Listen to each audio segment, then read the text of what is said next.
Viewer discretion is advised.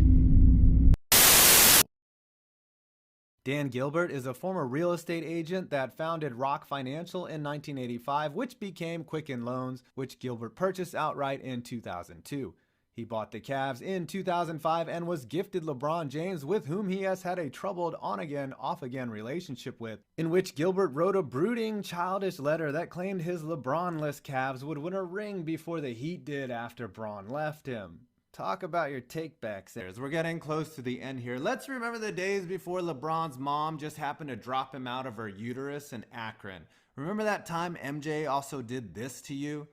You were pathetic before Bron got there. Mark Price and Craig Elo were your most notable players, and even when the King got there, you wasted his talents by not surrounding him with any. So, not only he left, but he bought a primetime TV slot to break your hearts with. Then he comes back, but the Warriors come out of nowhere to ruin what could have been a dynasty. I guess you could win it this year, but if you don't, LeBron is like your wife coming home with new tits and a penchant for travel, a flight risk.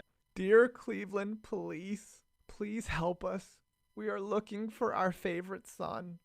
After suffering years of abuse by the hands of our owner, Dan Gilbert, he ran away. But then he came back and things were good. Really good. But now he's run away again. He won't return our calls. He told us he's never coming back. We know things could have been better, but it's just so sad to see him go. And now we're stuck with Kevin Love, and the Browns might win more games than the Cavaliers next year. Signed, the good people of Cleveland. Oh, would you look at that? The lowest point total on this list. This is seriously the saddest, most atrocious offensive performance ever, as the Cavs notched a total of 25 first-half points. Samardo Samuels was pure ass, going 1 for 12 from the field and scoring 3 points in 32 minutes. The Cavs' defense was horrific, as the Lakers shot 535 from the field and 10 of 20 from downtown. Those days without LeBron were dark, and now they're back.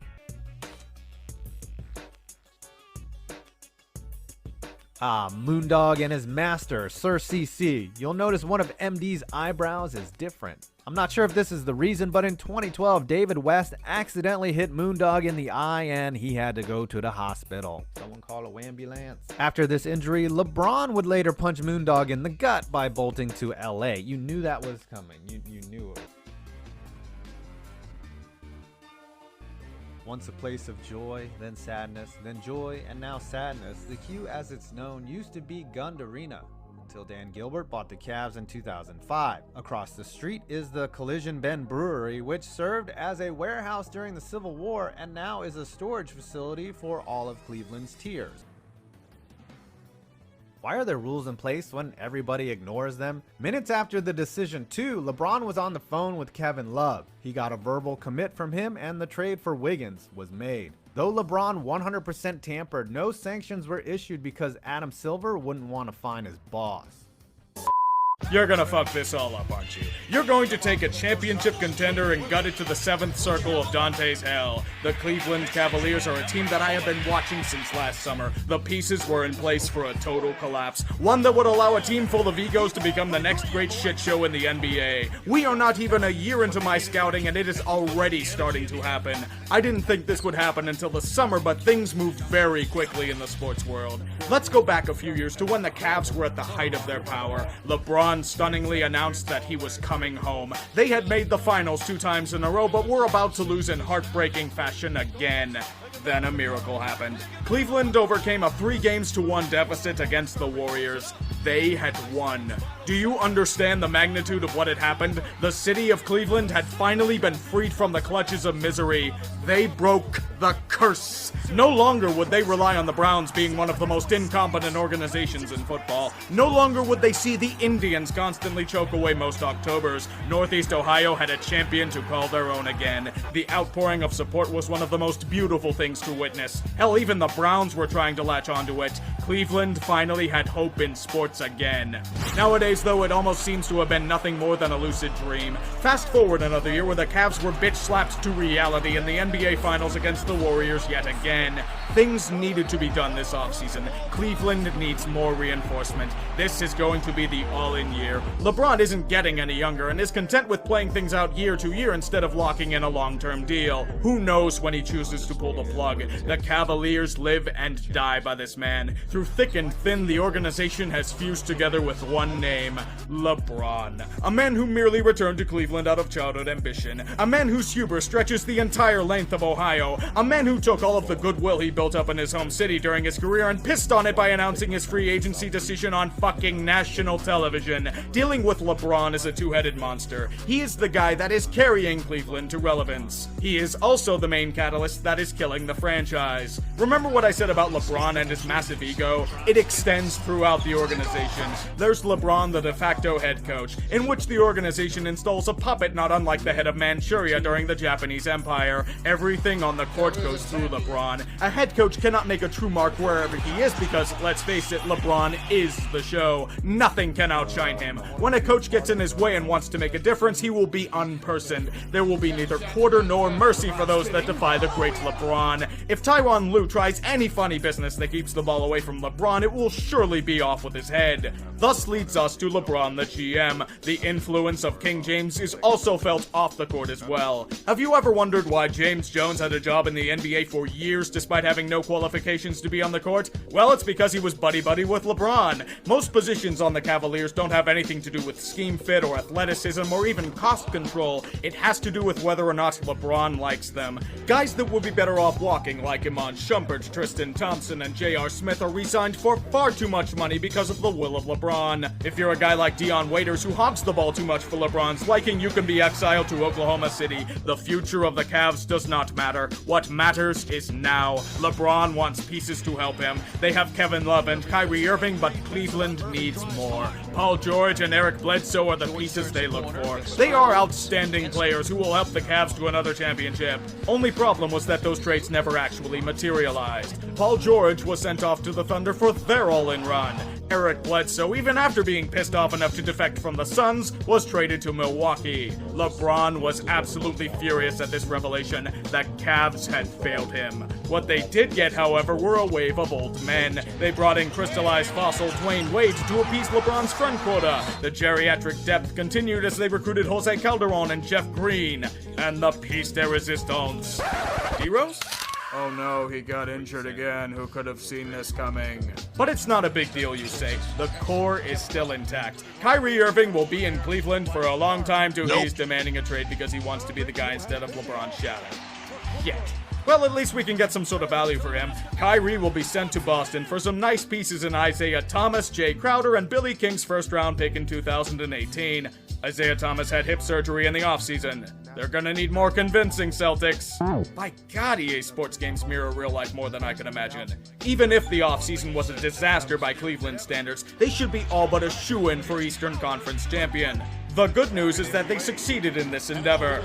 The bad news is that it's in the drama department. Incredible clashes of egos and personalities are in such a full display this year that they've usurped the goddamn Knicks as the biggest shit show in the conference. The situation in the locker room has gotten so toxic that it's affecting the play on the court. The Cavaliers have gone on several notable slides this season and no end seems to be in sight. The team resembled what they signed in the offseason. Incredibly old.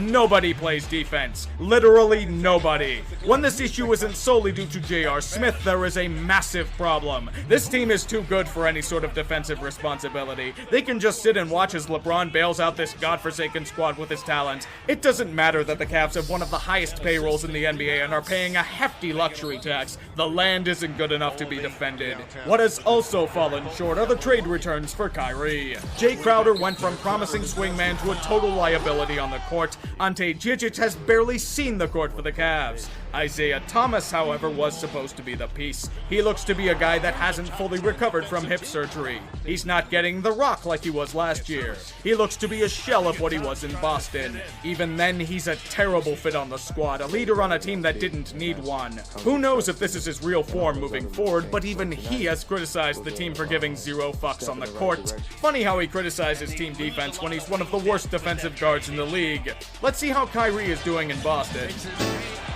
Fuck. It is official, LeBron has seen enough. This team is ripe with old man stink and failure. A great purge is the only option to deal with these demons. Iman Shumpert and Channing Frye are old stalwarts of the Cavs that are useless and told they would be traded. Several weeks have passed, they are still on the Cavs. Maybe it's because of those awful contracts that LeBron forced the team to sign them to, I don't know. Finally, some gullible takers. Chuck Channing's ass to the Lakers as a throw-in. Shumpert can go to that glorious shit show in Sacramento. We just have to take on George Hill's ridiculous contract as a result. Maybe he won't be lazier than a sloth here. D-Wade is too goddamn old for our tastes as well. Send him to his retirement home in Miami. D-Rose, get banished to Mormon country, you gimp. Jay Crowder, you are nothing but a scrubby bum. You can be exiled to Utah as well. And Isaiah. Oh, what plans we have for Isaiah. We find your comments to be deliciously ironic. You get a one-way ticket to join Magic in Lakerland. We just had to take on another bad contract in Jordan Clarkson.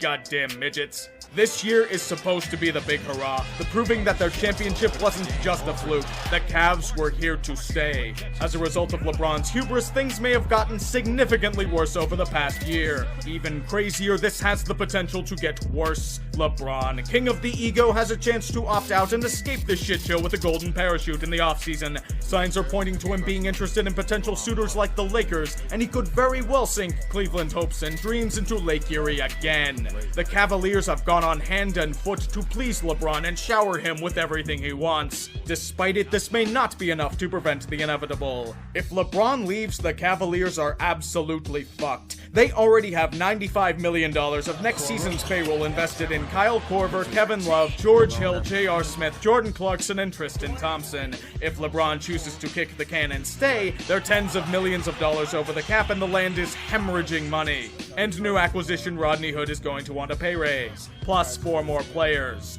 Even with the first-round pick gifted by Billy King to the Celtics all those years ago, the nuclear fallout from this situation could last for years. This whole situation couldn't have happened to a more deserving owner. Dan Gilbert is one of the biggest pieces of shit in the NBA today, the epitome of the Napoleon complex. This is a man whose hubris and ego rivals that of LeBron's. The two merely coexist because Dan knows that he is nothing without King James. Remember the time when he wrote a completely passive-aggressive letter calling out LeBron for the decision all those years back?